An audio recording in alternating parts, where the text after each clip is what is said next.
कैलाश पर्वत cooperative housing society के एक मैनेजिंग कमेटी मेंबर है और मेंबर्स भी है, बोनाफाइड मेंबर्स है सब इधर जितने भी बैठे हैं।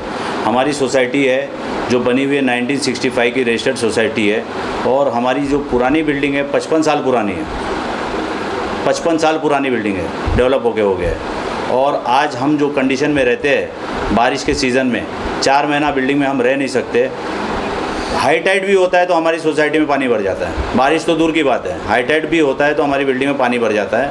और हमारी बिल्डिंग C1 कैटेगरी हो गया है BMC की तरफ से। BMC ने C1 का कैटेगरी का नोटिस देखो हमको यहाँ पे पेश करके कौन सी तारीख को दिया है? 15/3 को हमारी सोसाइटी पे पेश करके गई है।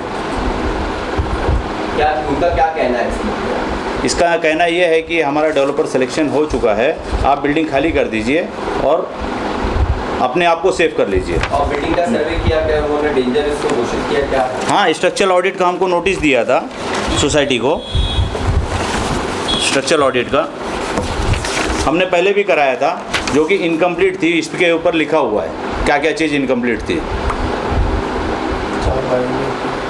4-5 पॉइंट है।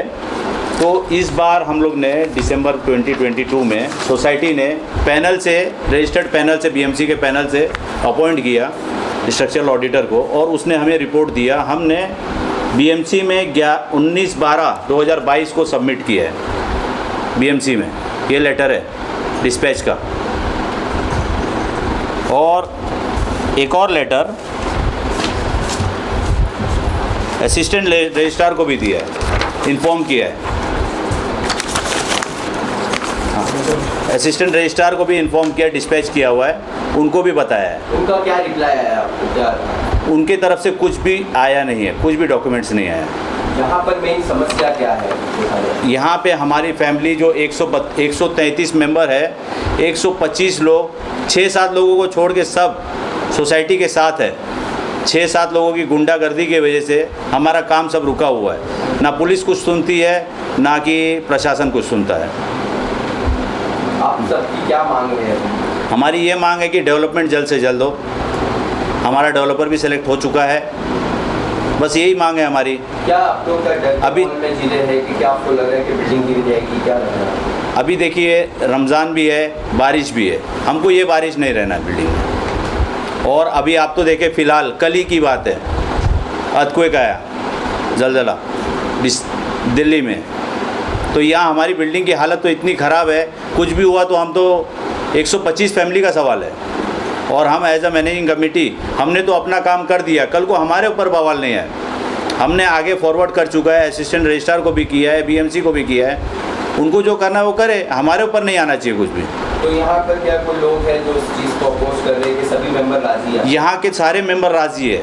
उनके पास जो मेंबर है वो नॉन मेंबर है, जो साथ में खड़े हुए नॉन मेंबर है वो एक ही आदमी है, महमूद अहमद, जो डिस्टर्ब कर रहा है पूरे सोसाइटी के माहौल को।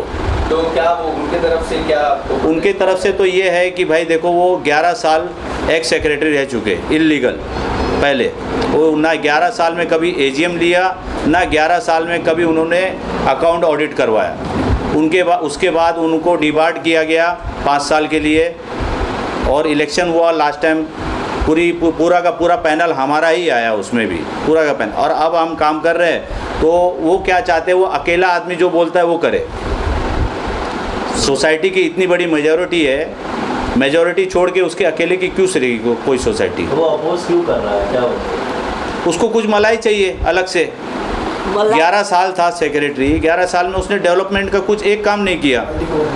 200 बिल्डर आए, 200 बिल्डर को भगाए। खुद बोलता है मुझसे कि मेरी तो इतनी ताकत है कि मैं सब बिल्डर को भगाता हूँ, क्योंकि खुद को अभी ये हमारा काम चलता है। जब भी बिल्डर आए, एक बिल्डर को बोलता है को 21 करोड़ दो, न गाड़ियाँ जितने भाई ना उसको गाड़ियाँ भी दो एक।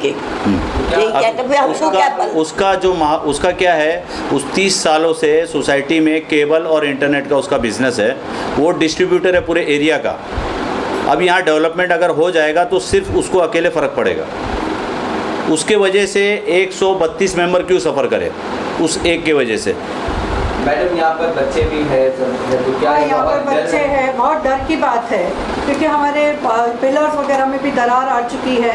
तो हम चाहते हैं कि हमारे डेवलपमेंट जल्द से जल्द हो तो हम एक सेफ्टी में आ जाएंगे। क्या ऐसा दहशत होती है रात में? होती है रात में। अभी यहाँ पर ब्रिज का जो काम होता है उसमें जो पाइलिंग वगैरह होती है, हमारी बिल्डिंग लिटरली शुक होती है, तो हमको महसूस होता है। और अचानक अर्थक्वेक वगैरह कुछ आ गया या कुछ हो गया तो फिर हम लोग के बच्चे हैं, ज़ईफ़ औरतें, आदमी हैं, उनकी जानों को नुकसान हो सकता है। बहुत कुछ ऐसा है जो हमारी सोसाइटी फेस कर रही है। डर्ट तो इतना है, अगर हमारी न्यू सोसाइटी बनती है तो गंदगी से तो हम निजात पाएंगे। अच्छा, यहाँ पे कितने फ्लैट्स है और डेलिबरेट कंडीशन में कितने हैं? सारे के सारे डिलैपिलेटेड है। तो ये देखो, इसमें रिपोर्ट है, कंक्लूजन इसका रिपोर्ट का कंक्लूजन है जो पैनल ऑडिटर है उसने दिया है। कंक्लूजन में लिखा हुआ है, the said structure is classified under C1 category that is to be evacuated, demolition necessary. बना भी, रिपेयर भी नहीं कर सकते। सर हम लोग तो ग्राउंड फ्लोर पे रहते हैं और ग्राउंड फ्लोर का हाल तो ऐसा है कि ग्राउंड फ्लोर वाले लोगों के अक्सर घरों को आप देखोगे तो उनमें ज़्यादा डैमेजेस और ज़्यादा प्रेशर आया हुआ है। ऊपर तक पानी भी भरता है और पानी भरने की वजह से और ज़्यादा ख़राब हो गया। हमारे घर के अंदर तो लादियाँ तक बैठ गई थी, इवन लादियाँ आवाज़ करती है, इतनी ख़राब कंडीशन में हमारी बिल्डिंग है। और हम खुद अपनी जान माल के साथ इतने डर के साथ वहाँ जी रहे थे। और जो हाल है हमारी बिल्डिंग का अभी के पूछो मत। तो अभी हमारी जो टीम है, ये जो हमारी जो रिडेवलपमेंट के लिए हमने मेहनत किया, जो हम लोग का पैनल जो चुन के आया, 11 लोग इनके खड़े हुए थे जो आज वो बहुत न्यूज़ के अंदर आके चर्चा कर रहे हैं। तो उनके 11 के 11 जो मेंबर है वो ना जीत पाए ना तो वो आगे आ पाए, क्योंकि लोगों को मालूम था, विश्वास था कैलाश पर्वत के लोगों को कि हमारी टीम ही है, जो ये लोग हैं यही सच्चे हैं और ये आगे चल के कुछ कर सकते हैं। तो 11 के 11 लोग यही पैनल में चुन के आए, उनके एक भी नहीं सेलेक्ट हो पाए। टोटल आप लोग कितने हैं जो सहमत है रिडेवलपमेंट से? हम लोग तो 100% सहमत है, लेकिन इनके जो 2-5 लोग इनके साथ जो उठते बैठते हैं, जैसे कि हमारे मेंबर 133 है, उसमें से 19 मेंबर डिसीज है, तो हो गए कुछ 111 उसमें से प्रोजेक्ट से सहमत है। और कुछ लोग और अभी आ रहे DA के साथ में, 12 से 13 लोग और बड़े हैं, प्लस हुए एफिडेविट लेके गए हैं, साथ में NOC दे रहे कि हम डेवलपर के साथ है, डेवलपमेंट के साथ है। अब आप लोग आगे किस तरह से आप लोग आगे कार्य करेंगे और अगर यहाँ पर कोई हादसा हो जाए तो उसका जिम्मेदार कौन है? उसका यही सवाल है, हमारे ऊपर नहीं आना चाहिए। जो प्रशासन, जो भी कंसर्न अथॉरिटी है उसके ऊपर ब्लेम जाना चाहिए। क्योंकि अभी जो सवाल है कि हम यहाँ से वैकेट तो कर दिए, लेकिन हमको रेंट भी चाहिए, सब चीज़ है, कहाँ जाएंगे हम लोग? हमारे माल का, जान का खतरा है, तो हम तो वहाँ से खाली कर दिए। सिर्फ प्रशासन ही जिम्मेदार नहीं होना चाहिए। कुछ लोग जो आगे आके बोल रहे हैं बिल्डिंग रहेगी, उसकी गारंटी लेगा कौन? क्योंकि अगर 100 से ज़्यादा फैमिली रहती है तो 700-800 लोग वहाँ पे रहते हैं, उनकी जानों को खतरा है। वो बिल्डिंग अगर गिर जाएगी तो उनकी जान का जिम्मेदार कौन लेने को तैयार है इसकी जिम्मेदारी? हमारा सवाल यही है। अगर सोसाइटी से कोई है कंडीशन घोषित बिल्डिंग के अंदर, उसके अंदर और क्या कार्रवाई चाहते हैं ये लोग, उसको खाली करने के अलावा? एक चीज़ और है, जो 354 का नोटिस आया है, उसके बाद इन लोग कुछ बाम्बू लगाए, रिपेयरिंग वर्क चालू की है, वो भी हमने कंप्लेंट किया है BMC में, रिटर्न कंप्लेंट दिया है, पुलिस स्टेशन में दिया हुआ है और BMC में भी दिया हुआ है। अभी तक कुछ एक्शन नहीं हुआ है, वो भी एक बात है। 354 के नोटिस के बाद इन लोग रिपेयरिंग वर्क किए हैं और आज कभी का 17 तारीख का डिस्पैच किया हुआ है, आज तक कुछ इंक्वायरी नहीं हुई उसके बारे में। आप अभी आगे ये BMC या माननीय CM से क्या रिक्वेस्ट करना चाहते हैं?